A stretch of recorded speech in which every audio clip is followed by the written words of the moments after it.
दोस्तों, अरविंद केजरीवाल का जो 45 करोड़ का घर बना है उस पर डिबेट चल रही थी और फिर राघव चड्ढा जब उस पर बेफजूल का तर्क रख रहे थे तब उनको सुधांशु जी ने अच्छे से समझा दिया। चलिए शुरू करते हैं इस वीडियो को।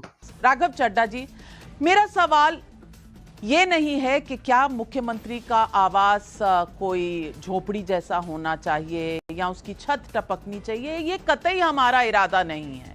बिल्कुल अच्छा होना चाहिए, लेकिन रेनोवेशन पर 45 करोड़ और वो भी आम आदमी पार्टी के मुख्यमंत्री के लिए थोड़ा ज्यादा नहीं हो गया? सभी एस्टिमेट लगा रहे हैं कि 1000 करोड़ से 1500 करोड़ रुपए कम से कम प्रधानमंत्री के नए निवास स्थान को बनाने में लगेंगे।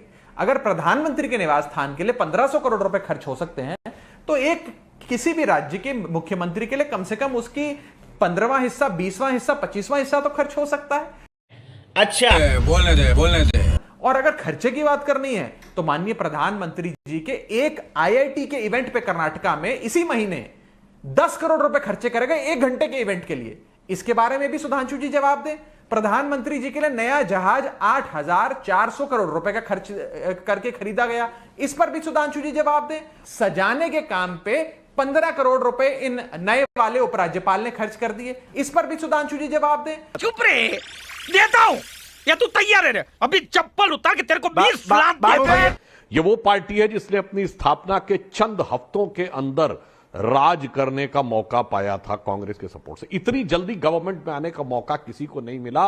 और नाविका जी, एक कहावत होती है कि जिसको जब राज मिलता है, राज योग आता है, तो अक्सर राज रोग भी आ जाता है। परंतु यह राज रोग इतना संक्रामक हो जाएगा इतनी जल्दी इस पार्टी के लिए, यह अपने आप में आश्चर्यजनक है।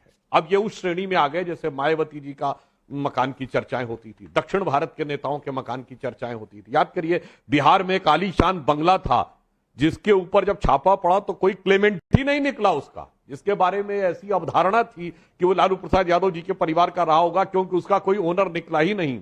उस लीग में आकर अब आम आदमी पार्टी वाले लोग खड़े हो गए हैं। तो इसे मैं पहले एक पंक्ति में कहूंगा, जो आपने इनसे कहा इसमें कुछ गलत बात नहीं है। एक बड़ा मजेदार शेर है कि खुदा जब हुस्न देता है नजाकत आ ही जाती है, कदम गिन गिन के रखो पर कमल बल खा ही जाती है। वो इनके साथ हो रहा है। और मजे की बात आप देखिए, यह क्या कह रहे हैं? ये कह रहे हैं कि साहब, हम ये वो पार्टी है जिसने कहा था 2 कमरों वाले फ्लैट से काम चलाएंगे, और अब कह रहे हैं 80 साल पुराना था। इसका अर्थ यह हुआ कि जब शीला दीक्षित जी इस घर से काम चला रही थी तो या तो ये बचकानी बात कर रहे थे, चूंकि इनको एहसास नहीं था कि मुख्यमंत्री आवास की उपयोगिता क्या है, या ये बहुत सयानी बात कर रहे थे जनता को भरमाने के लिए।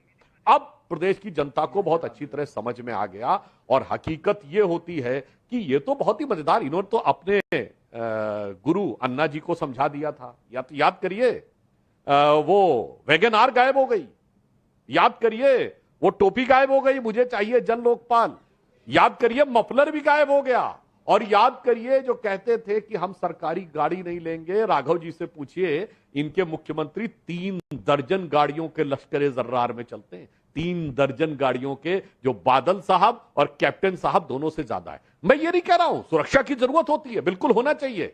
केजरीवाल जी को भी सुरक्षा मिली क्योंकि उनके ऊपर फिजिकल अटैक हुए, इसलिए 2 में से एक बात राघव जी को माननी पड़ेगी। या तो उन्हें कहना चाहिए कि वो राजनीति में बचकाने थे, उन्हें एहसास नहीं था, अब क्रमशः एहसास होता जा रहा है, या फिर उन्हें कहना चाहिए वो इतने सयाने थे कि जनता की आंखों में धूल झोंका, जनता की आंखों में ईमानदारी का एक छलावा दिखाया और उसके बाद अपना असली रूप दिखाया। और एक बिंदु पे और उत्तर दे दूं जो जरूर उन्होंने कहा।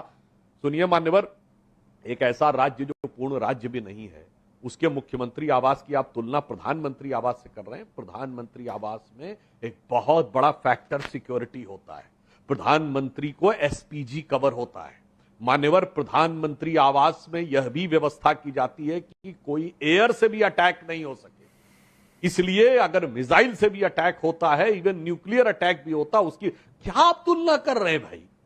मतलब एक ऐसा राज्य जो पूर्ण राज्य नहीं है, उसके मुख्यमंत्री आवास की तुलना आप दुनिया के सबसे संवेदनशील राष्ट्राध्यक्षों में से एक के आवास के साथ तुलना करना, फिर मैं कहूंगा या तो शातिराना है या बचकाना है। अब यह मैं देश की जनता के विवेक पे छोड़ता हूं कि जो हरकतें आम आदमी पार्टी कर रही है ये बचकाना है या शातिराना।